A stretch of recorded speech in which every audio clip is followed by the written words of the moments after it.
What's up, kind people of YouTube? My name's Ahmed and welcome back to yet another video. Today I wanted to talk to you about the film called Buckingham Murders. I watched it in theaters with my family and I enjoyed watching the film. But there was one issue. I saw the ending coming from a mile away. When I saw the first 15 minutes, 20 minutes, I'm like, yeah, I know how this is going to end. I know exactly who did this and I know exactly why they did this. And let's just say I was not surprised at the end of the film. I was like, yeah, makes sense. It adds up. I was like off by 5%, and that is basically the entire review of the film. That it was a good film, but it kind of did not have a great ending. It had a very predictable ending. For a film that is a who done it, you kind of know who did it. Apart from that, I think it's a very good story. I wish they had not touched on a lot of the social issues that they did in the film, just kept it as a pure thriller as to who did it and why did they do that, and it would have been a better film. But a director's choice, a writer's choice, and I'm not taking anything away from either one of them, and that's what it is. Let's talk about Kareena Kapoor, and I think Kareena Kapoor in the film was one of the few bright spots in the film. Her acting skills are immense, and that kind of shows in the film throughout. And her performance as a detective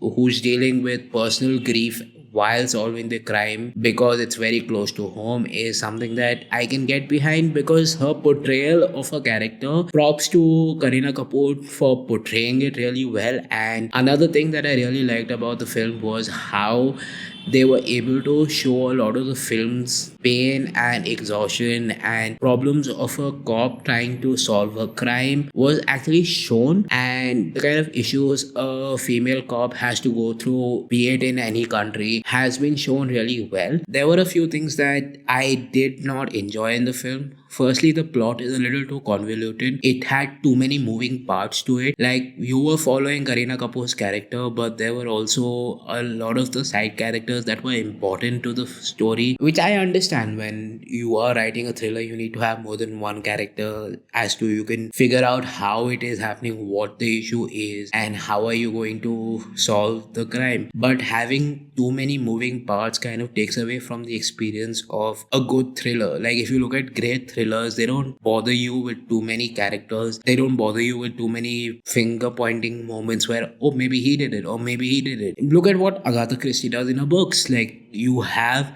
like impossible situations and Hercule Poirot trying to solve the crime in that impossible position. Now, if you can take inspiration from that and create stories that are kind of impossible to solve, but you do solve at the end of it, you're able to take away from the film a lot more. For Buckingham Murders, biggest issue was that there were too many social issues that they were dealing with, which what I mean by too many issues being dealt with is that if they had avoided that one bit of dealing with social issues, they could have actually made a film that was more interesting. And if that is not done well, if the murder mystery is not done well, then the message of the film goes away, right? It's not balanced because they spend a lot of time talking about the social issues. They kind of take away from the murders as well, and that balance is tipped in the favor of the murder. It just tried too hard to do too many things and failed it all of them spectacularly, apart from maybe the performance in the film, which I've already spoken about. Another couple of things that I really want to talk about is, one, the locations and the sets and how they're shot. It's set in the UK, and if you're watching it, watch it in English and not in Hindi. The reason why I'm saying English is because some of the characters do speak in English, and if you're watching it in Hindi, they're going to be dubbed in, and that's not going to be a great experience. Now that that is out of the way, let's get into the technical aspects. That the fact that this film was so beautifully shot and the locations and the sets were done really well. I think the reason why I'm saying sets is because they do have some really good indoor shots, and they were